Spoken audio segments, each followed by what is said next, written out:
Well, let me call to order this third hearing of the Senate Committee on Homeland Security and Governmental Affairs Subcommittee on Disaster Management, which I am delighted to work on with my colleague, Ranking Member Kim.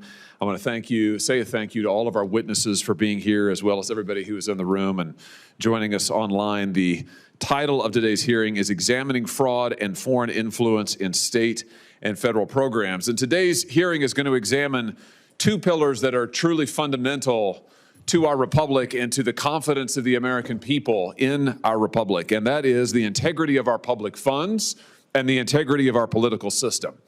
Let me just start with the second one. As early as the Constitutional Convention, Alexander Hamilton warned that foreign powers would try to exploit America's freedoms to sow divisions inside our country.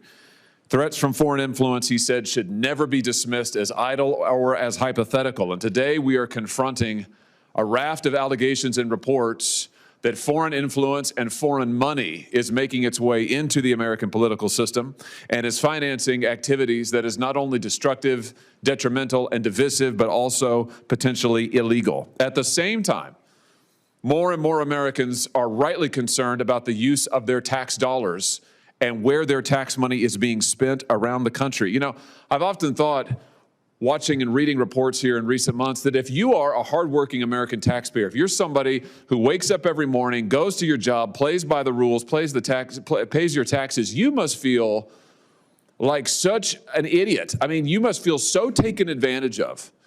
Because here we have reports, credible reports, and we're going to hear more about it today with some substantiation of billions of dollars of taxpayer money, your tax funds being taken and spent on illicit activities, on foreign overseas activities, on other illegal and criminal activities. It's absolutely outrageous, and it's time that we got accountability for how Americans' hard-earned tax dollars are being spent and how the integrity of our political system is being protected. We're going to hear testimony that tens of billions of dollars intended to serve the public have been lost to fraud in the state of Minnesota alone. Organized criminal syndicates stole COVID-era disaster money to the tune of billions of dollars, and since then they have defrauded money from every single federally funded program in the state of Minnesota. Let me say that again. Every single federally funded program in the state of Minnesota. Programs intended for children, for the elderly, for the poor, for the sick, for the most vulnerable Americans. We're going to hear testimony that $9 billion has been defrauded in Minnesota from Medicaid alone. $9 billion. Vanishing into luxury cars, overseas vacations, billions going to fund foreign adversaries, billions shipped out of the country. In the last 2 years alone, get this now, nearly $700 million in cold hard cash was stuffed into suitcases and flown out of Minneapolis. $700 million. That is 14,000 pounds of $100 bills in suitcases flown out of our country overseas. We're going to hear testimony that American taxpayers nationwide are losing north of $1 trillion a year in government programs. That's the Pentagon's entire budget. $1 trillion a year. This isn't isolated crooks gaming the system. I wish it were. It's transnational criminal syndicates siphoning money out of America. 70% of that loot flows overseas, funding cartels, terrorists, adversaries like North Korea, China, Iran, Russia. Money meant for American grandparents, working families, the elderly, the sick, is instead funding organized crime, arming our enemies, and subsidizing the trafficking of children. And the threats don't end there. In recent weeks, we have seen anti-ICE protests escalate into outright lawlessness. What we're going to hear testimony about today is these were not spontaneous protests in many cases. It's manufactured chaos. And who is behind it? Dark money networks and foreign actors, some of whom have ties to the Chinese Communist Party. We're going to hear testimony that these activities are funded and coordinated by a dense network of nonprofits and foreign-linked actors who use layer upon layer of pass-through entities to hide the money trail. A classic dark money laundering, to take foreign money and foreign influence and to dump it into our political system. It's sort of like Riot Incorporated, pre-planned tactics designed not to protest, but to destabilize, to erode faith in our institutions, and to force political change through manufactured crises. Listen, at the end of the day, this hearing is about a simple question. Is our government equipped to safeguard taxpayer dollars, protect the rule of law, and defend our institutions from exploitation? Because right now it sure doesn't look like it. And it's time we got some answers for the American people. With that, I'll recognize my colleague, Senator Kim. Thank you, Chairman, and good afternoon, everyone. Look, it's so very important that we stand up for the American people, that we stand against fraud, and I want to thank the witnesses here today to join us and to hear their perspectives. Fraud is an issue that touches every single state, not just one. It touches every single community. Its perpetrators include individuals from every background, and its impact is felt by every American. And so I hope we can all come together and say, absolutely, we need to be stewards of our taxpayer dollars, and to be able to do this in a way where we can look them in the eye and say that we are running a government that's able to look out for their investments and be able to deliver for them.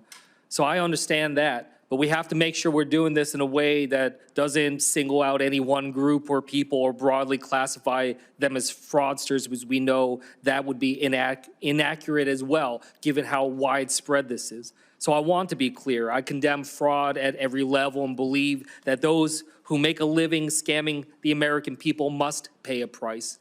And I take preventing fraud and prosecuting wrongdoing very seriously.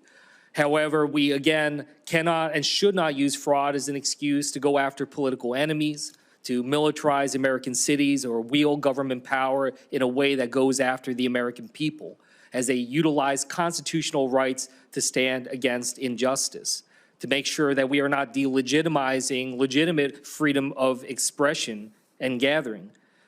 Just last month, we saw another horrific, unnecessary death of an American citizen.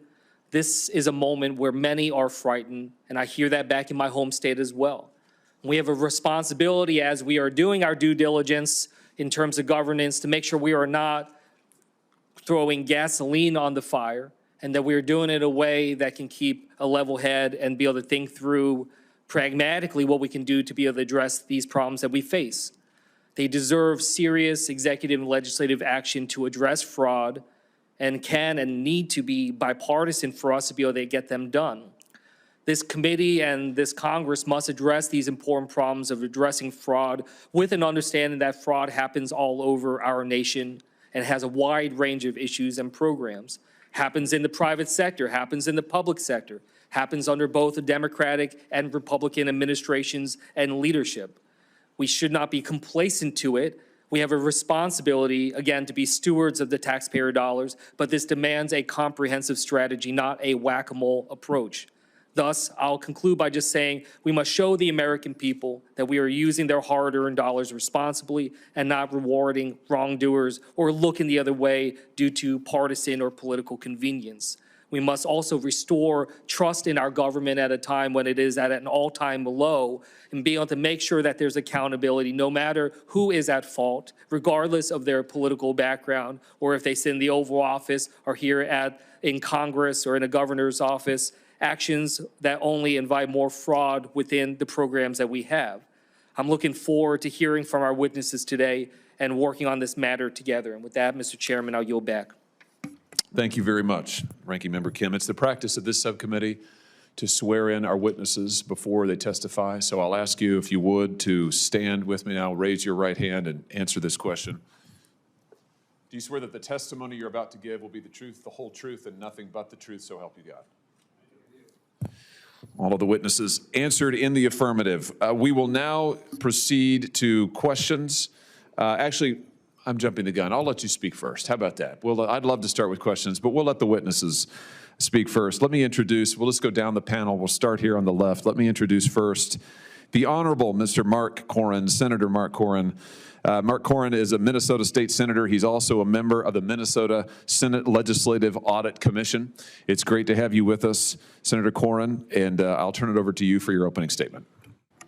Thank you, Mr. Chair. Members, Thank you for the work that you're doing to investigate and stop the large-scale systemic fraud that Minnesota is experiencing under Democrat Governor Tim Walz. I appreciate the opportunity to share my insight on the fraud as I've seen it in my 9 years as a Minnesota State Senator, as well as being on the Legislative Audit Commission.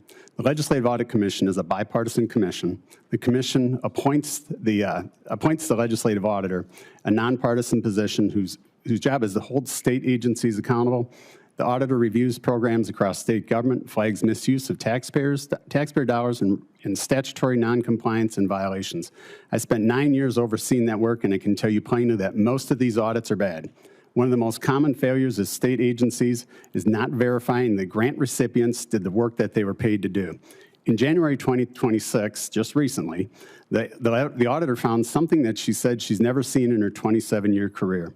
State employees are backdating and fabricating documents after an audit has started, looking to mislead our auditors. Fraud in Minnesota is pervasive and systemic from the executive branch through the state agencies. Even when the legislature puts safeguards in place, they are often ignored, and there are rarely any real consequences. I've seen this up close, which is why, as I look at the broader fraud crisis, I want to start by highlighting 3 things. First, the billions of dollars in fraud in Minnesota is devastating to our social service programs and communities, our children, disabled, elderly Minnesotans, and the legitimate providers who earn their livelihood providing these vital services. Second, the Governor Tim Walz and his administration, including Attorney General Keith Ellison, have overseen the largest expansion and fastest acceleration of fraud this country has ever seen. They have repeatedly ignored data and warnings from legislators, nonpartisan audits. They've retaliated against whistleblowers exposing fraud, and they've actively attempted to block and disrupt anti-fraud efforts. And third, because of the failure of Governor Walz and the Minnesota Democrats to address fraud, we welcome the federal government to step up and uncover the audit and stop the fraud in Minnesota to protect state and federal tax dollars. Governor Walz and Minnesota Democrats' fraud crisis is either a result of gross incompetence or willful complicity, and I think it's both. The devastation of this incompetence and complicity totals far more in dollars than the media, Governor Walz, or the Democrats admit in public. It's not millions, it's not hundreds of millions, it's billions of dollars stolen. As for the perpetrators stealing the money from children, the elderly, and the people who rely on social services to live a normal life, their actions are un-American. While justice should not discriminate against any specific community, whether the criminal is from Minnesota, Philadelphia, or Somalia, make no mistake that fraudsters discriminate against just one community, Americans. This targeted discrimination to swindle funds from our social programs from the United States has to be stopped. But it's critical that the fraud is investigated and prosecuted. Legitimate businesses and providers are not also punished for the illegal actions of some. So as we direct our hindsight towards addressing the crisis, we also have to take measures to stop the fraud before it starts. Minnesota Republicans have been exposing this rampant fraud in state programs for many years now, talking with whistleblowers and proposing new safeguards to stop fraud. Increased eligibility checks and incentives from the federal government to reduce error rates will help ensure programs are there for those who need them most. What's clear is that our state agencies need stricter oversight. Last year in the Senate, we passed bipartisan legislation to create an anti-fraud office, the Office of the Inspector General, an independent, nonpartisan office designated to identify, investigate, and prosecute fraud. This effort was blocked by the Democrats in the House, but it remains our top priority as we go into this next session.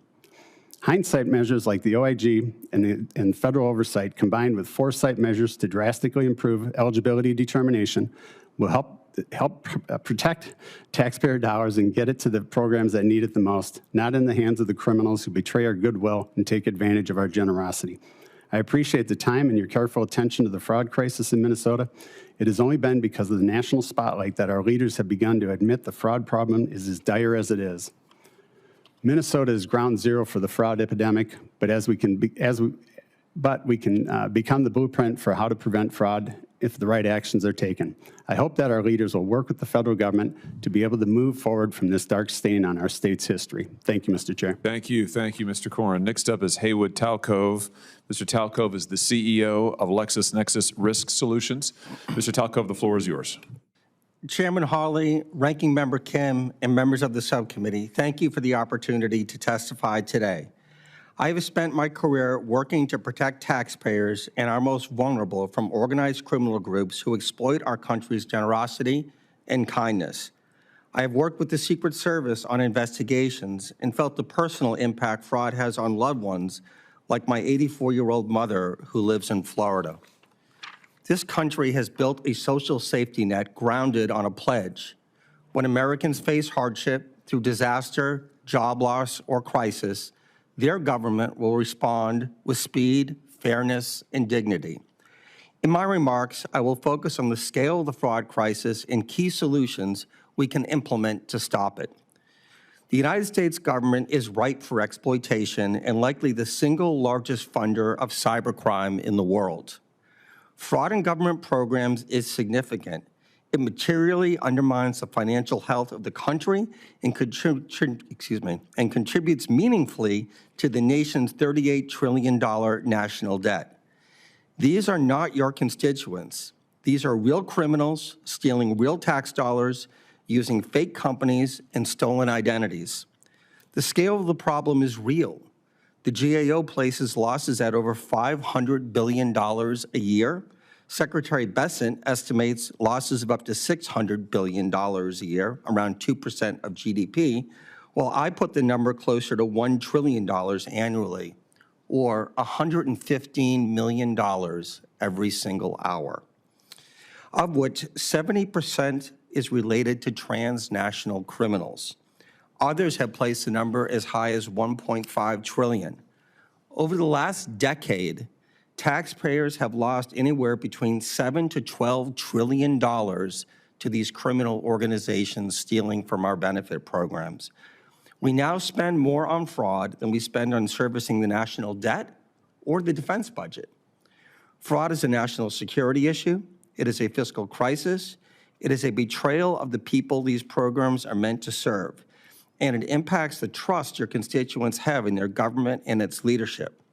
The problem is not new, but it's been escalating. It started with Hurricane Katrina, when benefits were provided with no controls. The criminals learned that government was a soft target. It never runs out of money. You have a low chance of being caught, less than 0.1%, and pay and chase does not work. The pandemic then took fraud to the next level.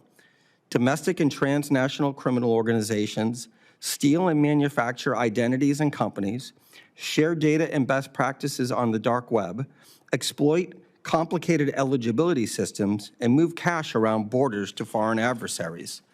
These actors are sophisticated, they are dangerous, and they operate in all 50 states. They weaponize our compassion against programs we consider too vital to question. They know officials will hesitate to scrutinize aid meant for people in desperate need. They exploit our best instincts to commit their worst crimes. This is not a flaw in the system, it is a feature of how these criminal enterprises operate. The core problem has a name: self-attestation. Programs that operate on the honor system invite exploitation by transnational criminal groups. This is the first time in my career that I have confidence we can effectively counter threats to the most vulnerable while also protecting hard-earned tax dollars. I want to commend the administration for establishing a new Department of Justice leadership position focused on fraud enforcement, and the United States Secret Service for its support work, especially in the SNAP program. Their involvement shows that when federal resources are applied, criminal networks can be shut down. If we want to save $1 trillion annually and restore trust, we must change how we do business before it's too late. These are my 4 recommendations. First, front-end identity verification like that used in the private sector. Second, enforce mandatory recertification and continuous validation for every current recipient of an entitlement. Third, independent third-party audits. Fourth, the use of federal law enforcement. These fixes are easy. The technology and the data exist and are used every day by commercial entities. Let me be clear. Fraud prevention is not benefit prevention. Integrity is not the opposite of compassion. It is what makes compassion sustainable. Thank you, and I look forward to your questions. Thank you very much. Next up is Mr. Seamus Bruner. Mr. Bruner is the Vice President at the Government Accountability Institute. Go ahead, Mr. Bruner. Mr. Chairman, thank you. Ranking member and members of the committee, thank you. I want to build directly on the testimony we just heard regarding pervasive fraud in state-administered, federally funded benefit programs. As Senator Corrin and Mr. Talcove described, what we are seeing in Minnesota is not isolated misconduct. It is systemic fraud enabled by weak oversight, fragmented authority, and a benefits architecture that allows large sums of taxpayer assistance to be distributed with minimal verification and little consequence for abuse. What is important for the committee to understand is that the nonprofit and NGO systems operating around these benefit programs do not exist in isolation. They are part of a broader ecosystem that links migration, government benefits, political mobilization, and, when challenged, organized disruption. Put simply, these anti-ICE disruptions are not isolated protest activity, but part of a larger interconnected system involving migration, government benefits, and political mobilization. At the front end of this system, nonprofit and NGO networks facilitate and incentivize mass migration by navigating access to government benefits and services for the migrants, what we refer to as Migrant Inc. The benefits themselves do not flow into these NGOs. Instead, they function as a form of patronage, creating dependency among migrant populations and anchoring them to nonprofit intermediaries that manage information, access, and ongoing engagement. That dependency is the leverage. It keeps populations embedded within an organizational ecosystem operating in environments of weak oversight and limited enforcement, conditions we've clearly seen in Minnesota. These same nonprofit ecosystems then transition into political mobilization, voter registration, ballot education, turnout operations, and sustained civic engagement, what we call Election Inc. While often presented as nonpartisan activity, in practice, this functions as a durable political infrastructure, maintaining communications networks and organizational capacity that persist across election cycles and reliably align with particular political outcomes. Importantly, many of these large NGO networks operating across these stages rely on complex and opaque funding structures, including donor-advised funds, fiscal sponsorships, and international financing streams, some of which trace back to foreign nationals and foreign-connected entities. These arrangements are designed to obscure the true source of funding while preserving centralized operational control. And when enforcement actions, fraud investigations, or policy changes threaten this system, whether through ICE operations, benefit eligibility scrutiny, or election integrity measures, those networks activate a third component, what we call Riot Inc. At this stage, organized disruption, intimidation, and civil unrest are deployed strategically to raise the political cost of enforcement and to deter accountability. The same organizational infrastructure that facilitates migration and political mobilization suddenly appears in coordinated street activity, complete with pre-planned tactics, logistics, importantly, legal support, and messaging designed to overwhelm or paralyze lawful government action. These are not separate phenomena. They are interconnected stages of the same NGO-driven political operation sustained by dependency, protected by opacity, and in some cases amplified by foreign-linked funding intersecting with domestic political activity. The same analytical tools that expose benefit fraud, following the money, mapping nonprofit relationships, and tracing organizational control also reveal the continuity between Migrant Inc., Election Inc., and when the system is threatened, Riot Inc. Understanding that full pipeline is essential if Congress is serious about restoring accountability, protecting taxpayers, and preventing foreign-linked influence operations from hiding behind nonprofit status in the language of activism. Thank you. I look forward to your questions. Thank you. And now to introduce our fourth witness, I'm going to turn it over to Senator Kim. Yeah, thank you, Chairman. My pleasure to be able to introduce our witness, Dylan Hetler-Gaudet, Acting Vice President of Policy and Government Affairs at the Project on Government Oversight. I know you've been making your rounds on Capitol Hill, and I'd like to thank you for your commitment to government oversight, and in particular, your commitment to safeguarding American taxpayer dollars. You and I share the desire to ensure that American democracy is transparent, accountable, and free of corruption. I look forward to engaging in conversation with you. Chairman Hawley, Ranking Member Kim, and members of the subcommittee. I appreciate the opportunity to testify before you today on the important issue of fraud in the federal government. My name is Dylan Hetler-Gaudet, and I am the Acting Vice President of Policy and Government Affairs at the Project on Government Oversight, POGO. We are a nonpartisan, independent watchdog organization with 45 years of experience promoting accountability, transparency, and effectiveness in the federal government. Fraud in government is a real and persistent problem. This is not unique, however, to the United States, and it certainly is not unique to any particular locality or community within the United States. Fraud persists pretty much everywhere. The only thing that mitigates and bounds fraud is the vigilance of watchdogs and oversight practitioners and the strength of transparency tools and accountability mechanisms.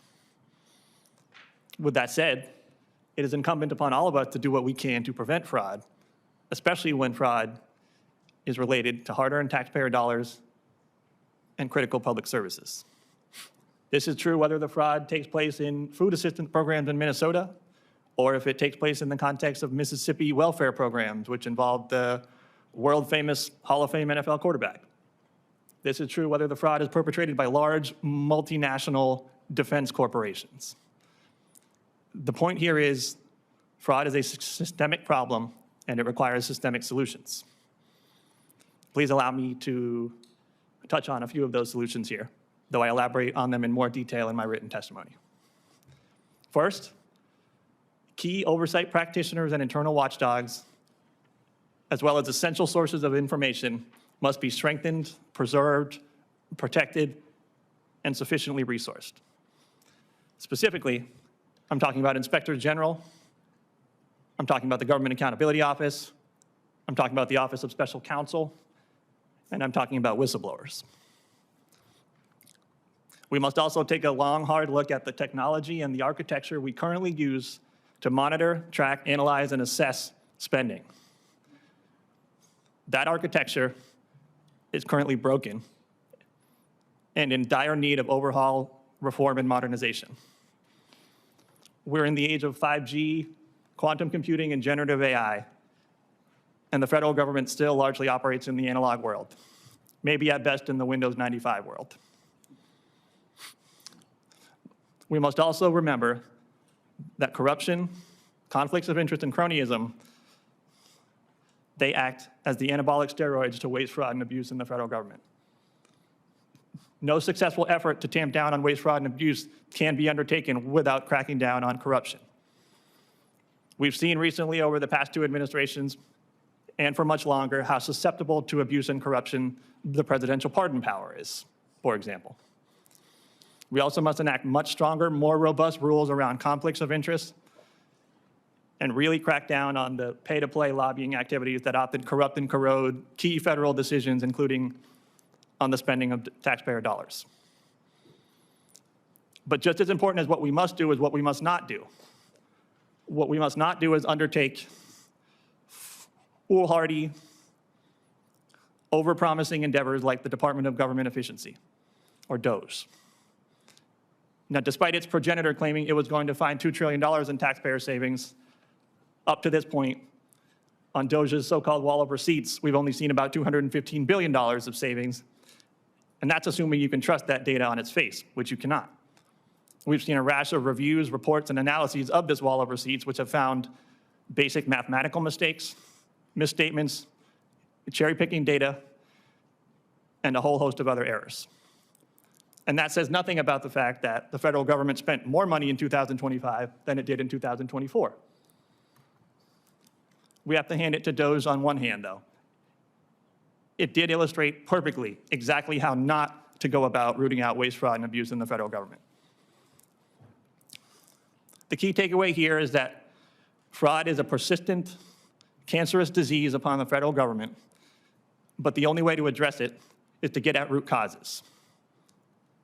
By focusing on sensationalistic anecdotes, we are doing the same thing as focusing on symptoms rather than attacking the root cause of the disease.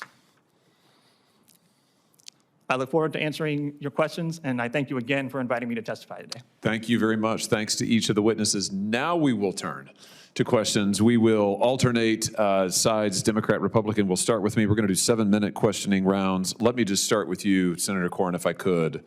I'm sure you're familiar with the recent anti-ICE protests in Minnesota. Let me just ask you this. From your vantage point in the state, are the majority of these protests spontaneous or more organized? What is your impression? You're there.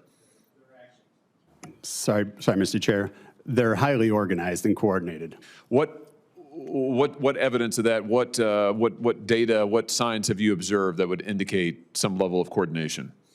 Well, in Minnesota, we've seen a wide variety of coordinated efforts. The agitation groups on the ground, there are a wide variety of them, some national, some very professional, in addition to local reports that state they've trained some 30,000 observers to get in and get in the middle of the protests. Now, how would you describe the tactics that are used during these protests that you've observed? Peaceful, aggressive, inciting violence, trying to draw a reaction? I mean, again, you're on the ground, so you tell us. Yeah, what we've seen is a whole host of doxing, highly coordinated efforts in doxing. We've seen incidents of violence against federal agents. I think in 2 cases we've had agents that one had their finger bitten off, and they've been pelted with frozen bottles, stones, and every other type of thing, in addition to directly interfering with legal law enforcement.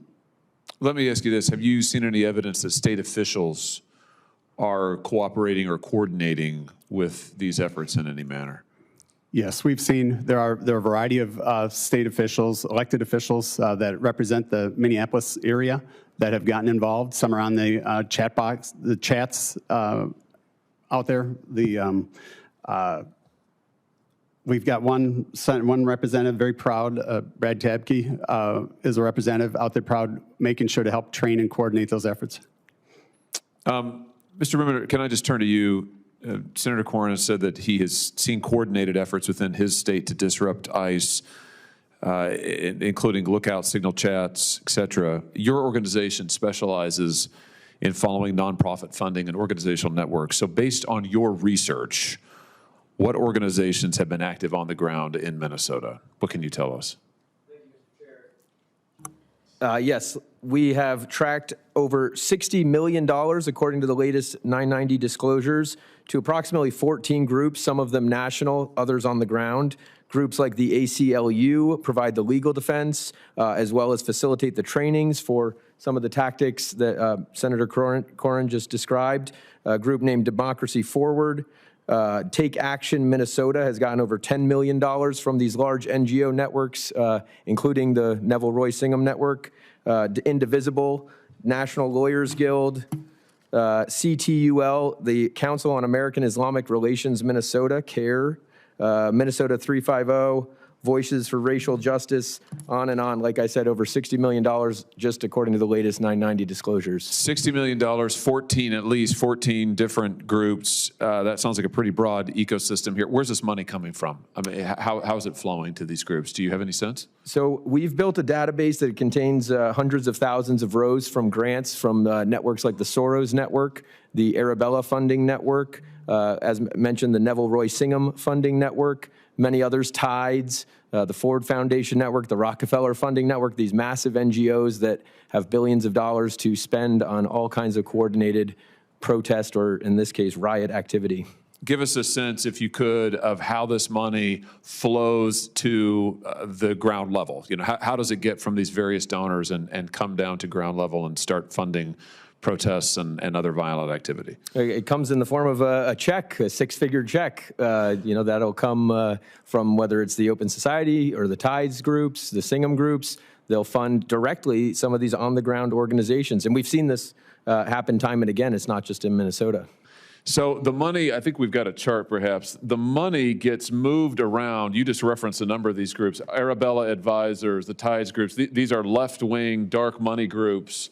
So you've got this incredible, I mean, just look at the number of of different entities on this one chart, all of this money moving through all of these different groups, many of them, again, non-disclosed donors, right? So we don't know exactly where the donors ultimately come from.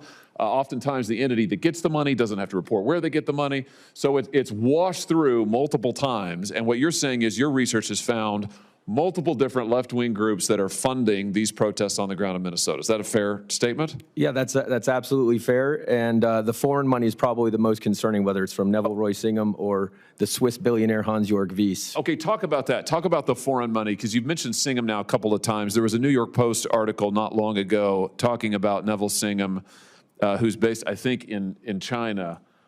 Tell us what your research has uncovered about this foreign money making its way to American protests that often harm our law enforcement officers. Sure. So Neville Roy Singham, he's an American citizen. He's an avowed Marxist, and he made nearly $1 billion roughly a decade ago selling his tech company. One of the funds that purchased the tech company had Chinese sovereign wealth money in it. And once he sold that company, again, got close to $1 billion, he now uses that money to fund a variety of protest, riot, anti-Semitic protests, the pro-Hamas things in New York. He funded the LA riots earlier this year. And so he lives in China, is a pro-CCP guy, and he's not done. He's also got very close ties to the communists in Cuba. He finances trips for American groups to go down to Cuba to receive Marxist revolutionary training. They come back here, and then they operate on the ground. Famously, one of the groups in Salt Lake City, the Armed Queers of Salt Lake City, they went down to Cuba and got one of these trips. They're also very anti-ICE and working on these anti-ICE demonstrations. So let me just make sure I understand. You're telling me that protest, quote unquote, protest activity we've seen in Los Angeles, we've seen in Minnesota, we've seen in other places that often turns violent, that some of this, maybe much of it, is funded by overseas money, including by this individual who has ties to the Chinese Communist Party. Have I got that right? Yeah, that's right. You can see on the on a lot of the placards, when you see all these placards roll out, Party for Socialism and Liberation, other groups like that, the Democratic Socialists of America. These are not organic, spontaneous. They got thousands and thousands of signs that get pointed out. Those are all within the Singham network. Let me just finish with this. You mentioned another major source of foreign money. Tell us about that. Yeah, Hans-Jörg Wyss, he's a Swiss billionaire. The New York Times reported this. He's one of the largest funders of the Arabella network of funds. He pledged to give $200 million to electing people in the United States. Many people have wondered how is a foreigner allowed to fund political operations. Thus far has escaped, hey, there's been some investigations, but not enough. This is exactly the kind of thing that Alexander Hamilton all those years ago warned about when he warned about the danger of foreign influence and foreign adversaries in our elections, and we're seeing it play out in real time. Senator Kim, I'll turn it over to you. Yeah, thank you, Chairman. Mr. Bronner, I just want to pick up here. How many people have been protesting in the streets in Minnesota? Depending on the day, I'd refer to Senator Corran, but dozens, possibly hundreds. Dozens or possibly hundreds of people are protesting in the streets of Minnesota. Is that what you're saying? Does that sound right to you, State Senator Corran? Thank you. I'd respond thousands.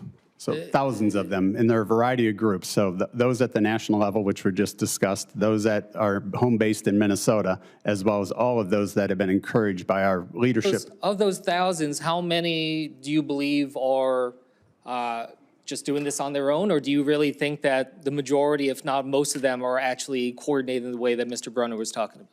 I think there's a variety.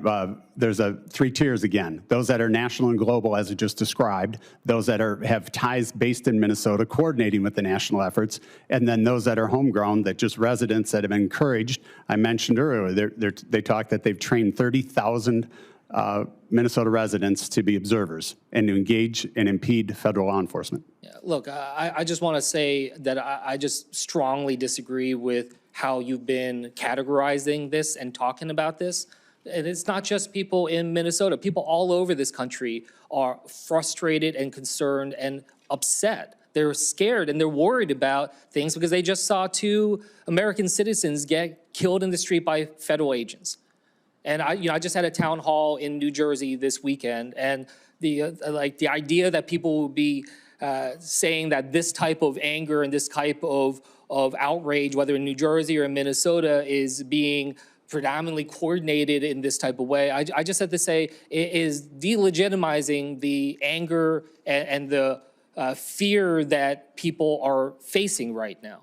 So I just have to say, the way in which it's been described in terms of, or the majority of the protesters are talking about this, in that kind of way, I just think is very dangerous right now. And I hope that we can still say and recognize that there are a lot of people that are furious right now and worried. And I just wanted to be able to push back on what I've been hearing. To go back to the topic of this hearing in the broader vein on the examining fraud, I guess I wanted to just start here. Mr. Hetler-Gaudet, you talked about this in terms of, this is not episodic, right? You said it's not unique in terms of fraud happening just in one state. This is something I think we can all say with confidence is happened in every single state. Is that correct? Yes. Mr. Talcove, is that similar in your mindset too? Yes, Senator. Now, you talked about it, Mr. Talcove, as a persistent vulnerability and not episodic in that type of way. I want to kind of go through some of the tools that we have to try to address this. Let's start with the Government Accountability Office, GAO. As far as I can tell, some of the stats are saying it's saved $1.45 trillion since 2002. Mr. Talcove, does that sound about right? I mean, not the specific number, but has it saved the taxpayers a lot of money in that way? They definitely have saved some money, but not to the full extent of the fraud that's taking place. Oh, certainly not. No, I mean, this is just one tool that we have at our disposal in that way. So I guess I would just ask you, do you see importance in supporting the GAO? I think the GAO is very important as part of the process, but part of the challenge has been their recommendations tend not to be followed. In fact, there was an article in yesterday's Wall Street Journal talking about the TANF program. 165 recommendations were made, 65 were critical. 0 of those recommendations for the past 10 years have been followed up on. So the concern that you have is actually that their recommendations are not being followed up. Do you have any reason to believe that GAO is working in a partisan way? No. I guess I just wanted to follow up on this in part because our current OMB director, Russell Vogt, said that he doesn't think that GAO should exist. Do you agree with that assessment? Not my bailiwick. Not your bailiwick. Republicans in the House of Representatives proposed cutting GAO by 50% last year. Do you think a 50% cut to GAO would hurt their ability in terms of being able to shine a light on fraud in our government? Yeah. The most important thing that can happen right now, if we're serious about saving $1 trillion annually, is to allow the states to start sharing data and to go through the 4 recommendations that I had. Front-end identity verification. I agree with a lot of your recommendations on that front. I'm just trying to get a sense of all of our different tools, so we can get back to that. But Mr. Hetler-Gaudet, I guess I want to ask you those same questions. Do you agree or do you disagree with Russell Vogt's suggestion that we get rid of the GAO? I emphatically disagree.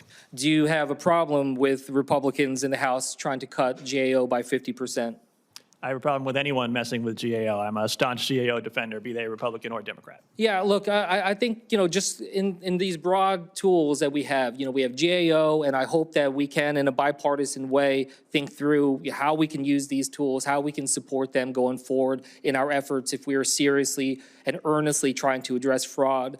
Also, when it comes to inspector generals, and I think that that's something that we've seen a lot of challenge on here, as we saw immediately President Trump come in and get rid of 17 inspector generals. Mr. Hetler-Gaudet, does that concern you in terms of how he has dismissed inspector generals in his time in the office so far? Is deeply concerning. Not only is it antithetical to any serious effort to root out waste, fraud, and abuse, but it's also unlawful in many cases. So it's kind of got 2 dimensions of problematicness there. Yeah, look, a number of these different efforts, but Mr. Talcove, I agree with you in terms of the data and the efforts we can do on that front. So I guess I just wanted to ask you, what are actions that Congress can take to fix the gaps in data transparency and make it easier for us to follow where the dollars are going? So the first thing I'd recommend, if I was in your seat, is to allow the death master file to be shared to the different federal agencies. That has been an outstanding issue for 10 years, and that's why you see so many quote-unquote deceased recipients in the benefit programs. The other part that I would strongly recommend is third-party audits. Too many times now you see in government, the audits are being conducted by the individuals that have responsibilities for the program. Like Lexus, we have a third-party auditor that checks our books. I think there needs to be third-party auditors going in and checking. And I think if you do those things, you can take the fraud rate down from 20% in government down to 3%. Thank you. Chairman, I'll yield back. Senator Scott. Thank you, Chairman. Thanks for this hearing. I want to thank each of you for being here. So when you travel around Florida, people are fed up with government in a lot of ways. It's all because of fraud. I mean, they're just sick. They sit in there, pay their taxes, and they get sick and tired, and they read these stories about money being wasted. It's something I had to fight when I was governor of Florida, and I fought about it since I've been up here. Estimates show that up to 10%, it's probably way more than that, federal spending is on fraud, waste, and abuse. Just in Minnesota, with the recent revelations, the administration estimates at least $19 billion in fraud, and it's probably more than that. So I think everybody that pays their taxes, should be furious about this. We're supposed to be the stewards of taxpayer dollars. It's a betrayal of the American taxpayer by the people responsible for overseeing those programs and their taxpayer dollars. I agree with you. We ought to do audits. I ran public companies.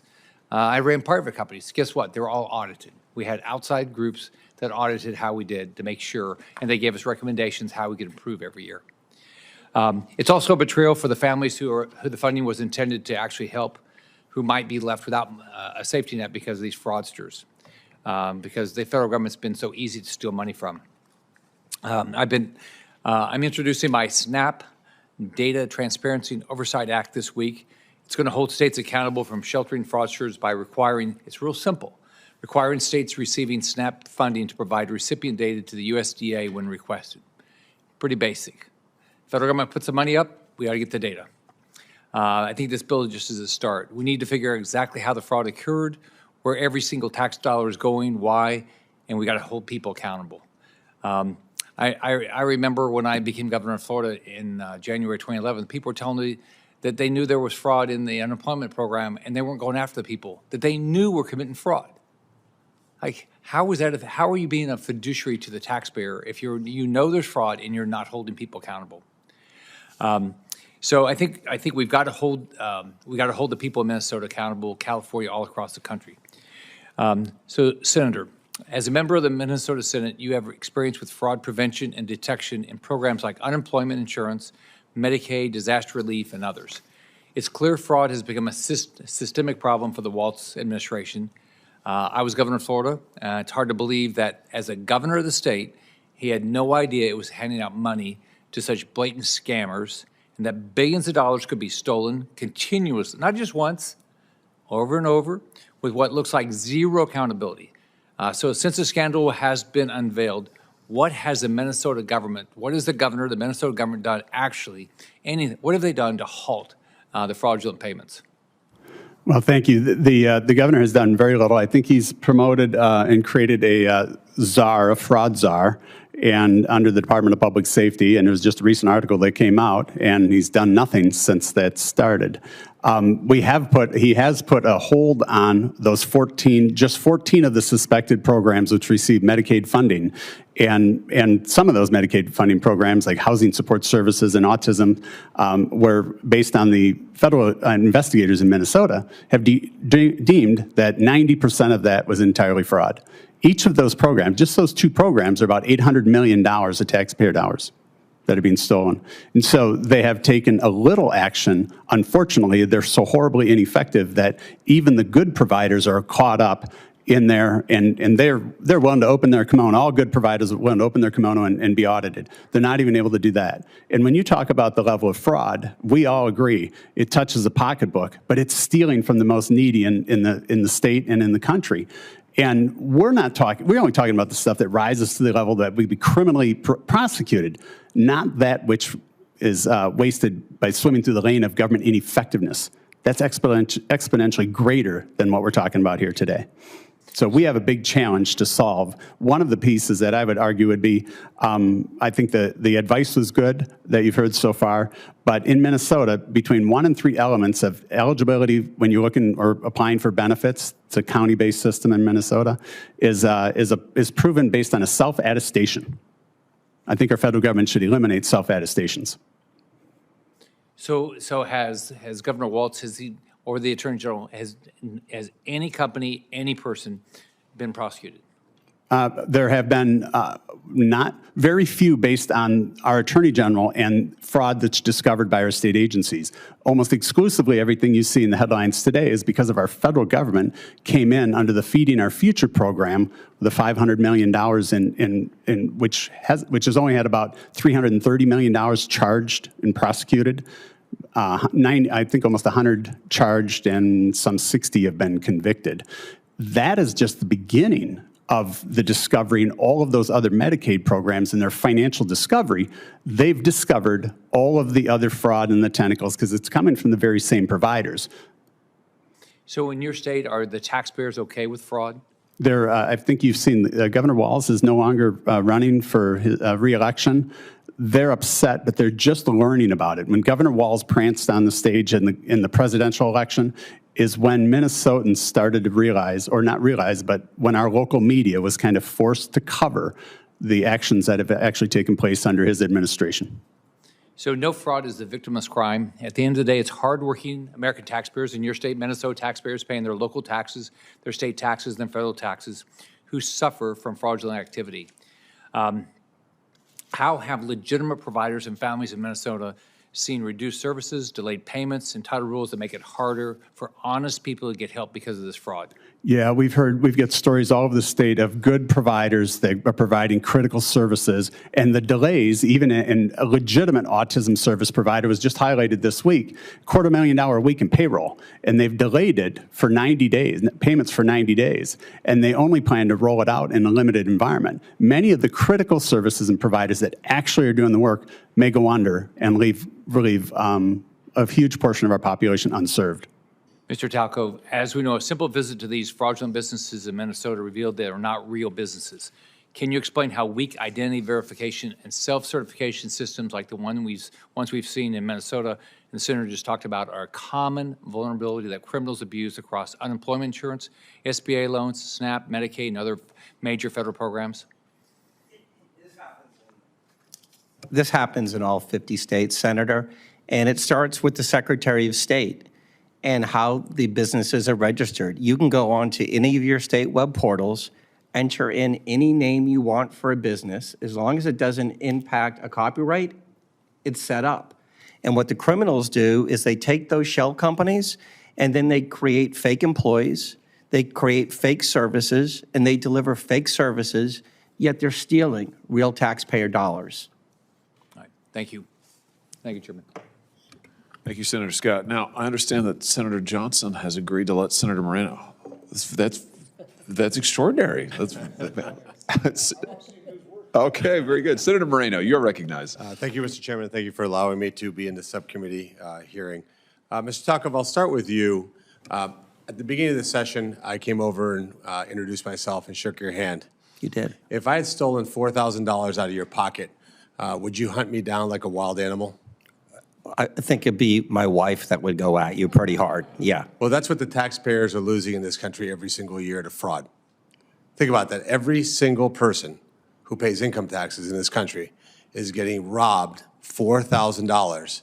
And when we sit here in Washington, D.C., and we say all this technical conversations, and we say, well, it's not just Minnesota, this happens everywhere, as if that's okay. In the business world, they call that institutional rot, when you can't even realize how bad your actions are because it's not our money. If it were our money, we wouldn't even accept, you wouldn't accept $4,000. We're accepting, by estimates, $500 billion every single year. So you mentioned, Mr. Talkov, and I'm picking on you because you said that what the American people want is the kindness and generosity of a nation. Is that correct? You said yes. that? But they actually got stupidity and corruption. Isn't that more accurate? They are not getting what they paid for. They voted for kindness and generosity and got stupidity and corruption. And Mr. Corrin, I'd ask you over in Minnesota, because obviously we're talking about your state here. Just a simple outsider's point of view here. The federal government gave Minnesota a lot of money. Gives every state a lot of money. So I would say this to my colleague from New Jersey. Why would we not have the state be on the hook for the money that was lost in fraud? I mean, if I handed you money and said, hey, spend this to do X, and you wasted it, you allowed people to steal it, why would we not charge the state that money and say, hey, look, we gave you the money, you lost $12 billion, you owe it to the federal government. Why not give them a big fat IOU? Senator, that's our greatest concern with the actions of the governor and his administration, just in the Feeding Our Future. That was $500 million. Well, we charged $330 million of it, but we haven't been able to prove any of the $500 million fed Minnesota children in need. But again, I get all that. But why wouldn't we just tell Minnesota, you owe us the money that you did not use the way we asked you to use it? Senator, that's our greatest concern. Our spending in Minnesota is 35% of all of our spending. $45 billion are federal dollars. One in every $3 spent. But maybe if the taxpayers of Minnesota felt it, they'd stop electing idiots like their current governor and the current mayor. They would make changes. But right now, there's really no accountability. So I'll switch over to you, Mr. Bruner.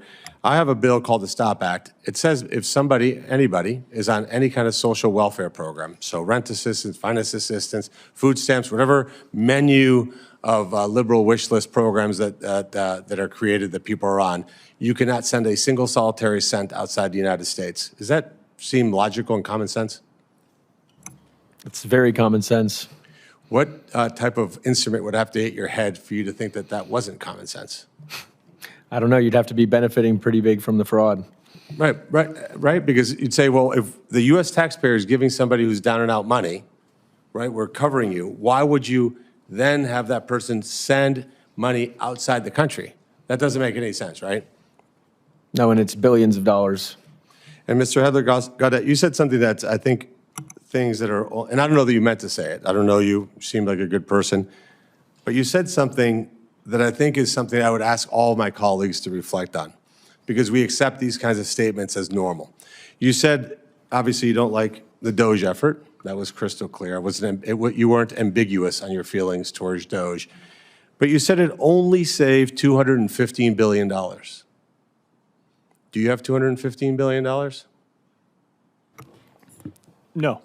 I mean, that's a lot of money. Like if all of a sudden you woke up tomorrow morning and somebody gave you $215 billion, man, it'd be a pretty good day. And by the way, let's say that's wrong. Let's say that they miscounted and Elon didn't do the math right. Let's say it's 10x wrong. $21 billion. I'd take $21 billion. Let's say they're 100 times wrong.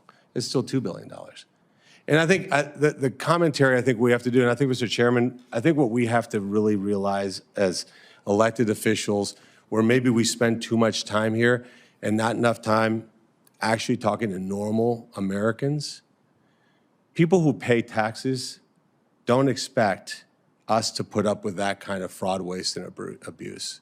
This is the second, I think, or third hearing we've had in the greater committee around waste, fraud, and abuse. We had the GAO here.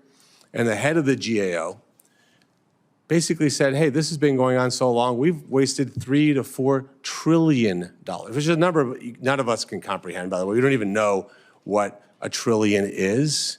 We know that it would be an obscene amount of money. But the way we have almost disdain for the taxpayer, where we normalize this, where we say things like, well, let's not pick on Minnesota. Everybody does fraud. If we don't actually deliver substantive changes to the American people, where very soon Republicans and Democrats get together and say, we're going to actually structurally fix this problem, there's going to be accountability. Because quite frankly, I'll end where I started with you, Mr. Talcove. If I walked over to you and took $4,000 out of your pocket, you would leave this hearing and chase me down like a wild animal. And yet, for us, we're like, well, it's only $4,000. Yeah. That kind of, would you ever imagine saying something like that? No, sir. So I hope what comes out of this is concrete steps. It says we just will not put up with 1 cent of waste, fraud, and abuse in our programs. And I hope part of it is this accountability of the states, because the federal government doesn't administer these programs. The states do. Give the states who are doing a good job, like when Senator Scott was the governor of Florida, they do a great job. Give them motivation, and then absolutely hold the states that are ripping us off, which is what they're doing, and hold them accountable and have their voters understand that Missouri, Wisconsin, Ohio, I hope New Jersey doesn't want to pay for Minnesota's crap. That's what our voters tell me every single day. Mr. Chairman, thank you for having this hearing. Senator Johnson. Thank you, Mr. Chairman. Let me try and tie together what I think is some pretty extraordinary testimony here to really get to what is going on here. The political aspect of the fraud, of making people dependent on government to keep one political party in power. So I was shocked by recent revelation. I'd never known this before. St. Louis Federal Reserve actually tracks the assets of non-governmental organizations, NGOs. $14.1 trillion is the latest estimate. $14.1 trillion. Now, let me, because we don't have enough time to go through this whole thing, but during the open borders of the Biden administration, we heard repeatedly that there were NGOs operating in the Darien Gap, facilitating and welcoming people that they then funneled up into America, millions of people coming to this country illegally. Generally oftentimes being funneled into blue states, into sanctuary cities, sanctuary states. Now, Mr. Bruner, what you're talking about is these groups being funded by groups like Soros and Arabella to what? To stabilize our political situation? To turn America into one-party state? I mean, tell me what your testimony is all about here. Yeah, thank you, Senator. That's exactly right. I mean, it's to create political benefit by bringing in. So in the case of California, there are estimates that range to up to 13 representatives just through apportionment, not even taking into consideration voter fraud and illegal migrants who make it onto the voter rolls, which we know happens. Just through apportionment, you're talking about 13 members in the House who shouldn't be there if it weren't for all of these millions of migrants under Biden. So that's one. That's a political benefit. The ranking member made a statement that people are furious about what we're seeing in Minneapolis. You know what they're not furious about is where ICE is doing what ICE has always done under the Obama administration, under the Clinton administration, under the Biden administration, where they actually enforce our laws and they get cooperation from state and local governments. Literally, Trump is behind deportations and removals and returns from Clinton, Obama, and Biden. But all of a sudden now, the public is furious. Why? Is it because NGOs are funding the 30,000 trained observers, I'd call them activists, who are, some of them are actually shooting at ICE officers, right? They're ramming their vehicles into their vehicles. They throw rocks at them. One of them actually showed up with a semi-automatic pistol with multiple clips of ammunition, correct? So ICE officers are obviously on hair trigger alert. And these government officials, is this correct, Senator Corn, that your lieutenant governor was managing the Signal chat site that was following ICE enforcement actions and deploying their observers to the scene? We haven't been able to verify that the lieutenant governor has, but she's overtly made those statements, as our governor has. Get out there and go interfere and block them. One representative, Tapke, has been in those chats and actively promoting them. So those groups, those officials that are training these observers and then encourage them to put themselves into harm's way, right, to obstruct law enforcement. Who's really responsible for the fact that they got hurt? Again, I would never encourage my supporters to go obstruct justice. Yeah. Put yourself in harm's way. I won't go there. But we need to understand exactly what's happening in this country. This didn't just happen. These protests just didn't spring up. Now, some of the protesters they may be coming out and you listen to the appeals, the governor say, go record this. But these people are trained, correct, Mr. Bruner?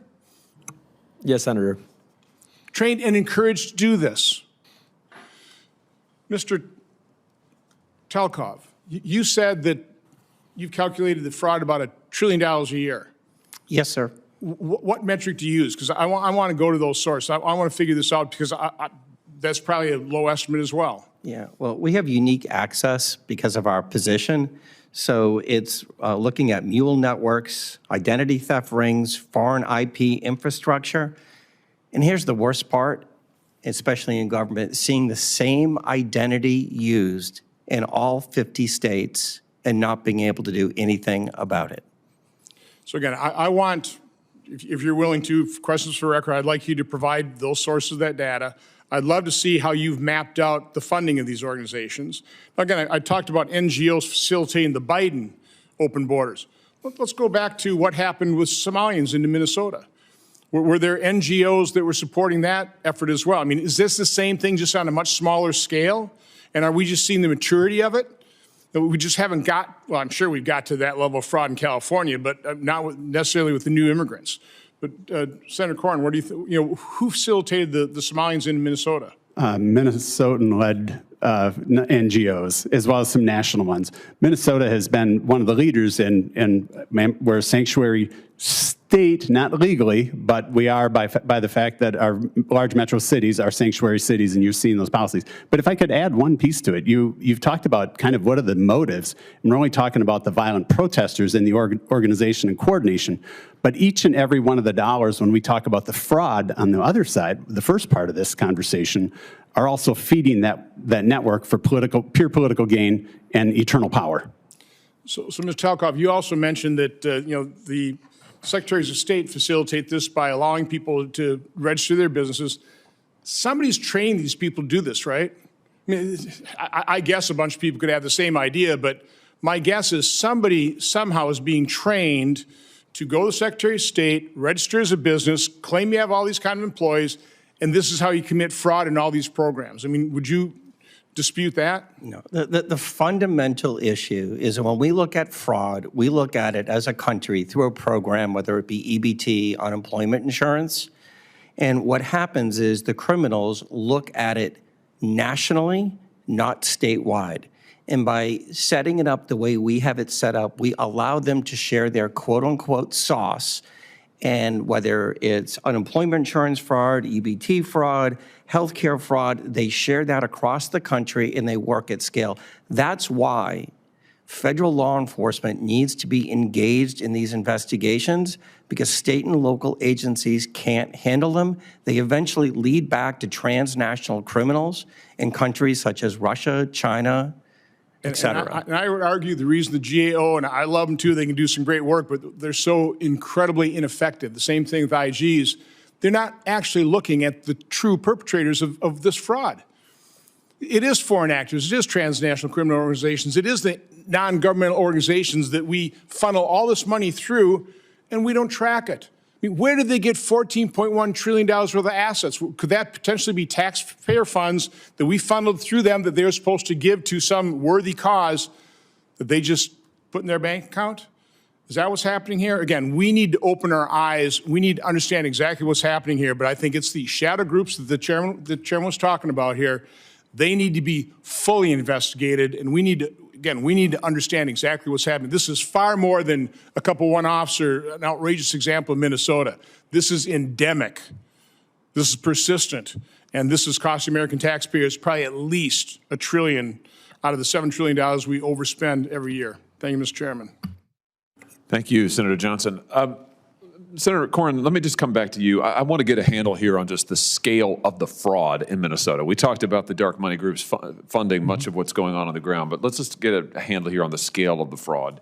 You are a member, I want to get this right, of the the Office of the Legislative Auditor. So, I'm sorry, go ahead. Mr. Chair, of the Legislative Audit Commission. Audit Commission, got you. You oversee the Office of the Yes. Legislative Auditor. Okay, got it. So you've got access to all of this information.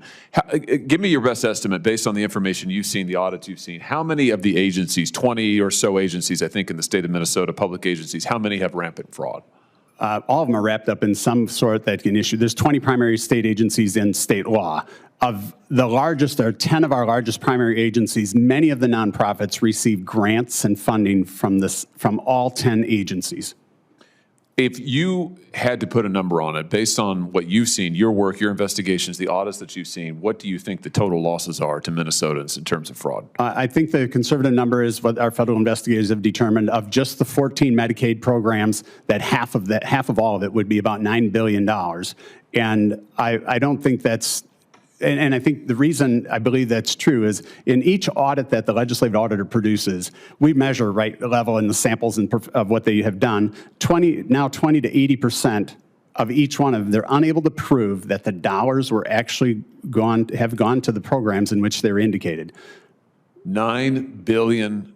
How much of this money has left Minnesota for overseas? Well, I arrived in 2017. The Child Care Assistance Program fraud, for which the program, I believe, is $130 million. The whistleblowers proved or showed us that they believe $100 million of that was fraudulent. We had a whistleblower come forward, actually publicly, and at that time we also discovered something new to me, which is the Hawala process of the movement of cash through our airports in Minneapolis, St. Paul.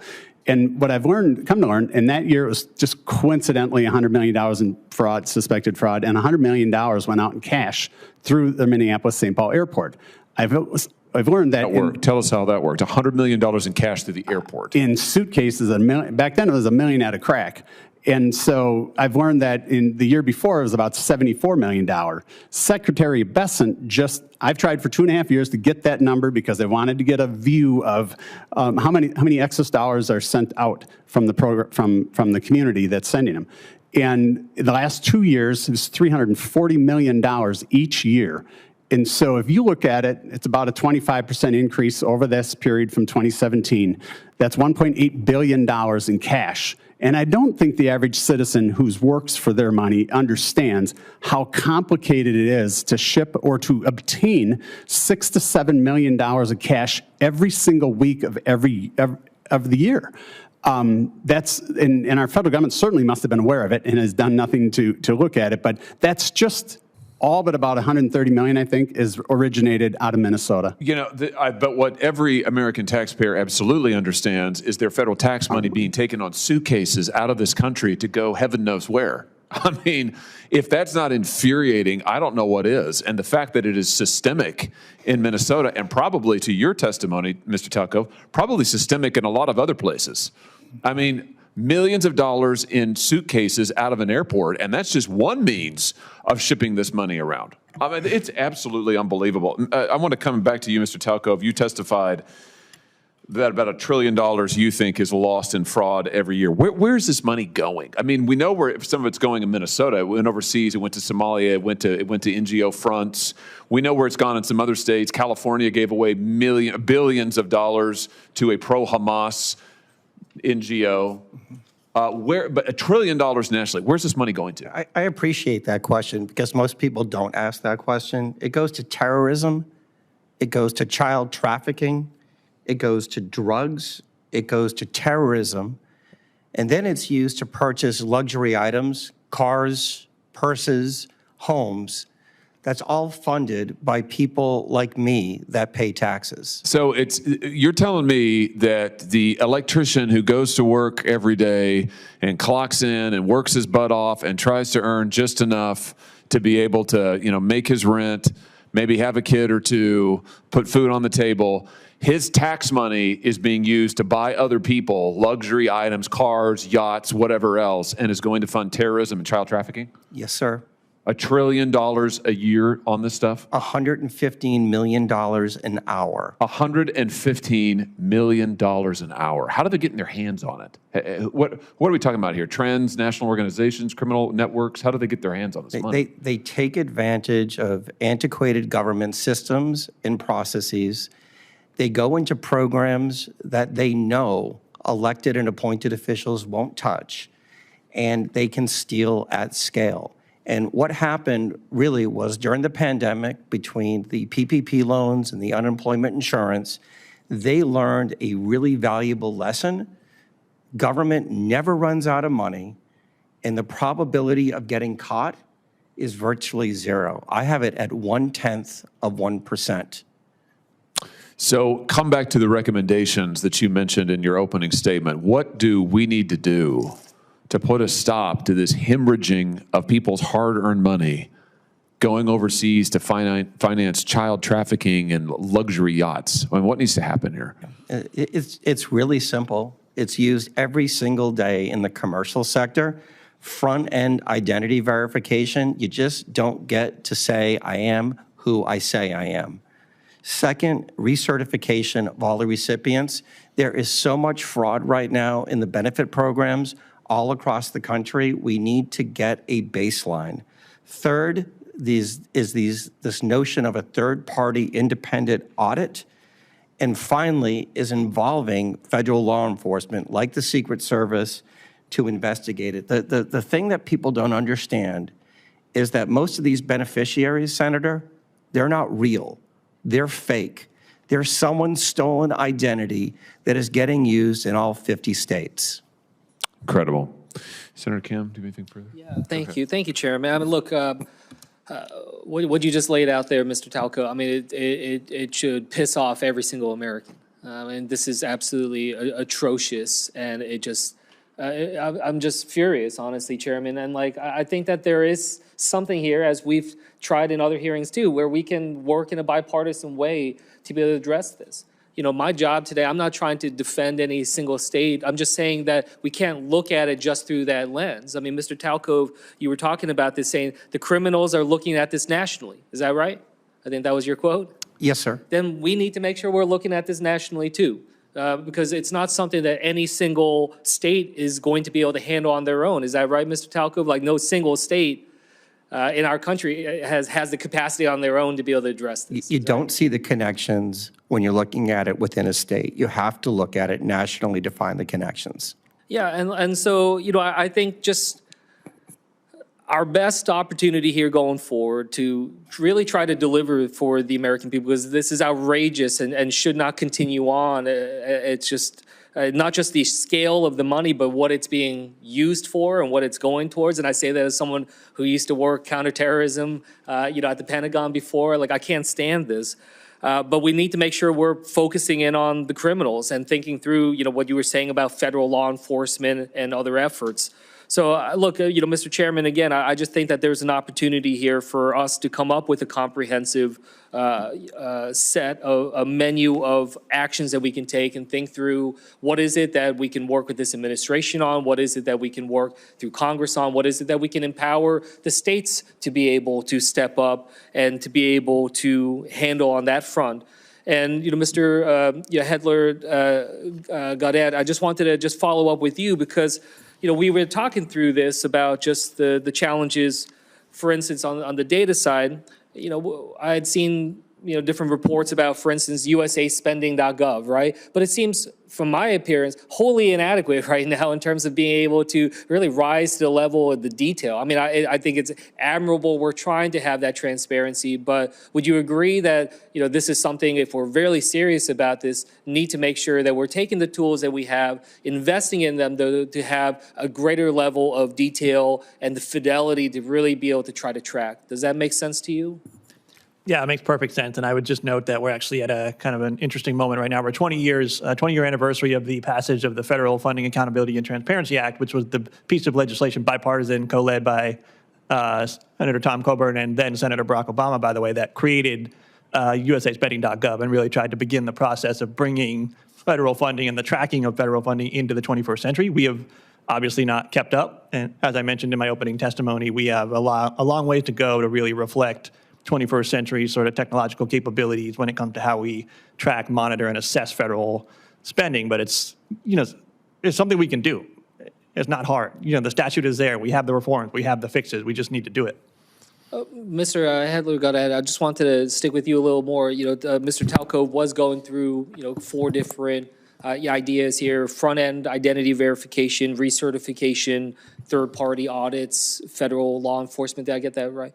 Just wanted to get your response. If there's anything else that you want to add, any other things that this committee should be thinking about. Yes, so all of the recommendations that Mr. Talco laid out there sound perfectly reasonable to me. I would add to build a little bit on the USA spending issue. That is supposed to be the primary interface through which the American people can can trust but verify what is happening with their tax dollars. The problem is that USA spending right now is it's outdated and it doesn't require enough information to make it truly useful in the way that it needs to be. As a prime example of that, we are required, each program is required to submit award descriptions, which is exactly what it sounds like. It's supposed to tell you what that federal award is. But right now there are no standards or no guidelines around what has to be contained in an award description. So if you go on USA Spending and you try to look up like what a program is, how much money is being spent, and you look in the award description field, you're often going to see a bunch of gobbledygook that makes no sense and doesn't give you any information. And that could be easily fixed by just saying to OMB, to agencies, hey, you have to provide meaningful information when you're entering in these award descriptions into USA Spending. So there are a ton of pretty low-hanging fruit fixes like that would really help as far as the sort of transparency and trying to actualize the fact that sunlight truly is the best disinfectant. Yeah. No, look, thank you for that. I just want to end here just saying we take all of this effort that we're doing right now, mindful of the fact that we live in the time of the greatest amount of distrust in government in modern American history. And there's a lot of reasons for that, but I think a lot of what we heard today is a big part of that. Is the sense that we can't manage our money. In fact, that we're seeing us being taken advantage of by others. And I hope we can just, in a unified way, be able to say enough. Like, we're tired of this, and we need to have that end and work earnestly to be able to address it.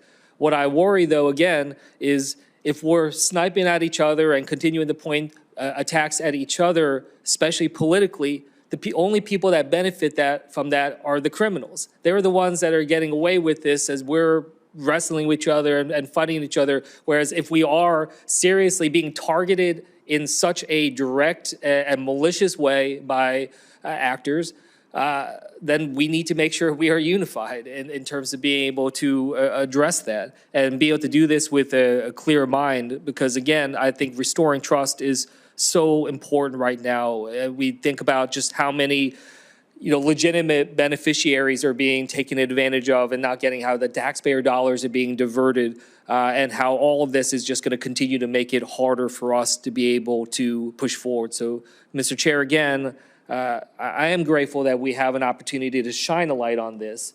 I know we will have some disagreements in terms of, some of the priorities and some of the words that we're using. But again, I am ready to be able to engage. I think many people on the Democratic side here in the Senate would be willing to engage in this in a legitimate discussion of how we take this on nationally in a systemic way. And I just urge you and others, hopefully we can find an opportunity to do that. And with that, I'll yield back. Senator Johnson. Hey, Mr. Chairman, I want to go back to NGOs. My assumption is NGOs are nonprofits, correct? Are there any for-profit NGOs? That is correct, Senator. How did they accumulate $14.1 trillion worth of assets? Where'd that money come from? It's a great question. We've tracked over 100 million just in the last few years from the federal government. So entities in the Soros network and the Rockefeller network and the Tides network especially. I don't even think Soros is, they get grants. It's $14 trillion. So again, that's one of the things my subcommittee is trying to investigate, is we're trying to track that back and go back in history. And $14 trillion, non-government. Again, my assumption was these are nonprofits. They get money from government and they distribute to worthy beneficiaries. Somehow they're pocketing $14.1 trillion. That's okay. So there's a project for both of you researchers. The reason we focus on Minnesota is we need to learn what happened in Minnesota so we can widen our aperture and see, okay, if they were able to do it in Minnesota, where else are they doing the same exact thing? Okay, so it's not, we're not trying to penalize Minnesota or one particular population. It's like, no, we have to learn from this obvious fraud and open up our aperture. Mr. Talco, you mentioned steal at scale. Let me give you an example of one legalized stealing at scale that unfortunately one side of the aisle completely ignored. So when we passed the enhanced subsidies for Obamacare, the pandemic, the temporary one, right? We created a lot of zero premium policies. Okay, prior to the pandemic, there were about 10 million people on the exchanges. Now all of a sudden there's about 24 million, supposedly. Now we've known, because Paragon has looked at this, and because of those zero premium policies, there's probably about 6 million phantom policies. Okay, and again, no claim policies went from 20 to 40%. I mean, this is obvious fraud, right? Probably about $30 billion a year.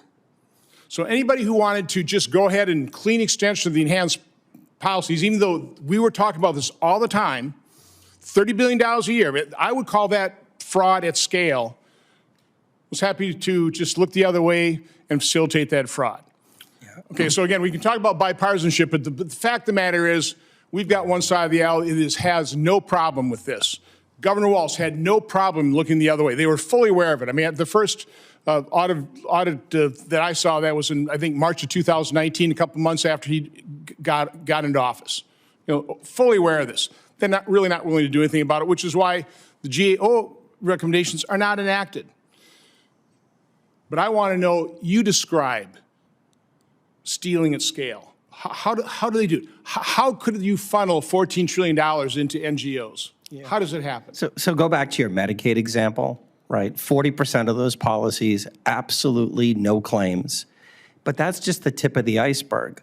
Once you're in Medicaid and you have a valid number, then you start manipulating the bad providers and you start getting durable equipment, a catheter, orthopedics, et cetera, that are never shipped.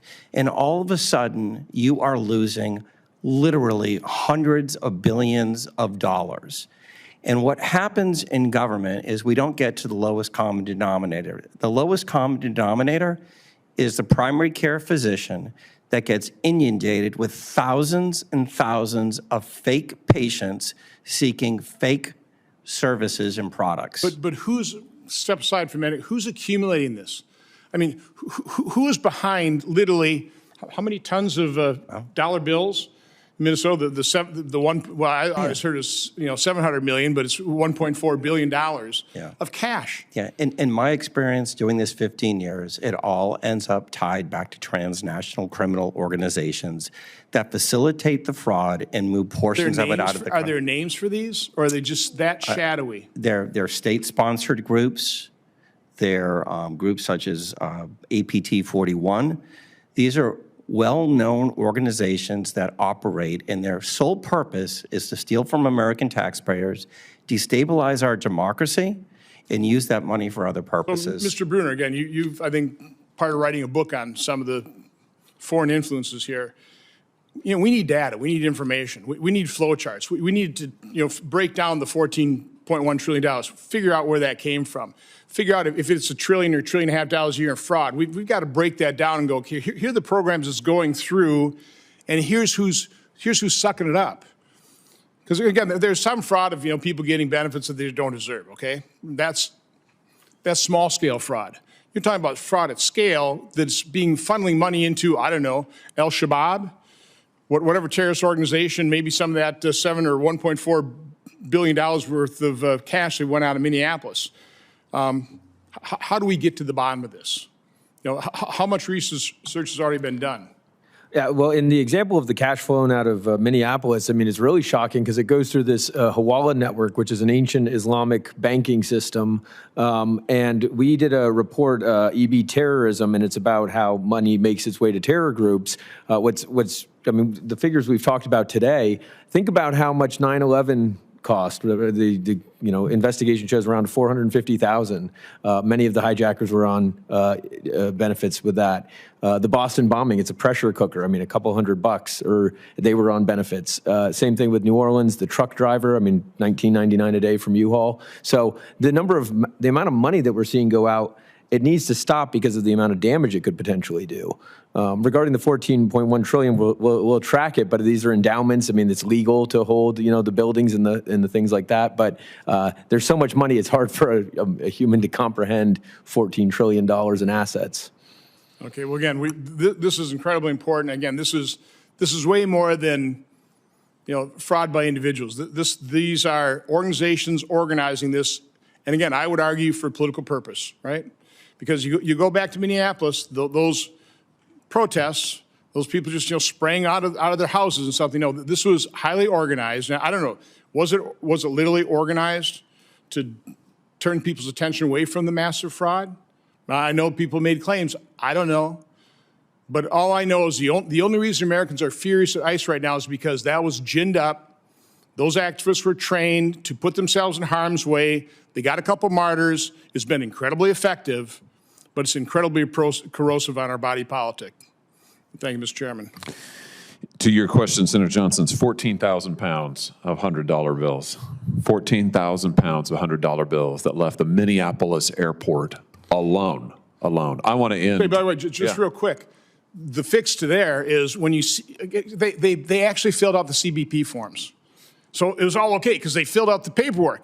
Why wasn't the IRS all over their case going, where'd this money come from?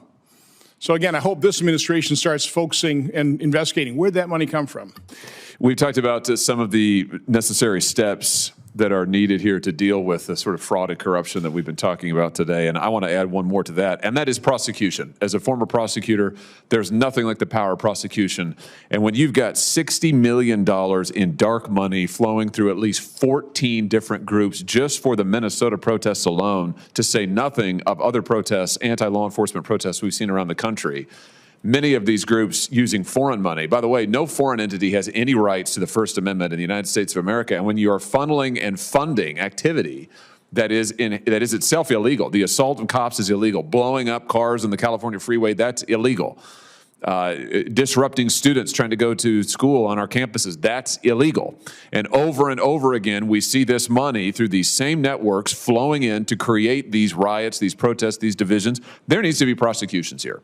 So I just renew my call to the Department of Justice to investigate these groups, these dark money groups, untangle this web, and bring prosecutions wherever you can, because the American people deserve to have control of their government, not some foreign billionaire or set of billionaires, not some shadowy group of American billionaires. It ought to be the American people, we the people, not we the billionaires, who are trying to control our discourse and, yes, our elections in many cases through their foreign money, their access, their influence. It's got to stop, and one of the best ways to stop it is with prosecution. Thank you to all of the witnesses for being here. The record for this hearing will remain open for 15 days. That's until Wednesday, February the 25th of this year for the submission of statements and questions for the record. And with that, this hearing is adjourned.